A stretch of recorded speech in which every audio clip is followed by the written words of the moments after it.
വാഴക്കുല വെട്ടിയെടുത്ത് കഴിയുമ്പോൾ വാഴപ്പിണ്ടി മിക്ക ആൾക്കാരും എടുക്കാറില്ല. എന്നാൽ വാഴയുടെ എല്ലാ ഭാഗങ്ങളും ഭക്ഷ്യയോഗ്യമാണ്. അതിൽ നിന്ന് ഒരുപാട് മൂല്യവർദ്ധിത ഉൽപ്പന്നങ്ങൾ നമുക്കുണ്ടാക്കാം. ഓർഗാനിക് രീതിയിൽ കൃഷി ചെയ്യുന്ന വാഴയുടെ പിണ്ടി ഉപയോഗിച്ച് വേണം ഞാൻ ഈ പറയുന്ന സ്ക്വാഷുകൾ ഉണ്ടാക്കാൻ. സ്വർഗീയ ഫലമെന്ന പേരിനെ അന്വർത്ഥമാക്കുന്നതാണ് നമ്മുടെ വാഴയുടെ ഔഷധ ഗുണങ്ങൾ.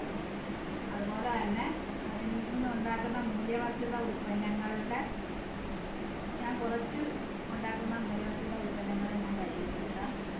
ഇത് വാഴപ്പിണ്ടി ഇഞ്ചിനീരും കൂടെ ചേർത്ത്, വാഴപ്പിണ്ടി എന്ന് പറയുമ്പോൾ ബനാന സൂഡ സ്റ്റെം, ആ വാഴപ്പിണ്ടി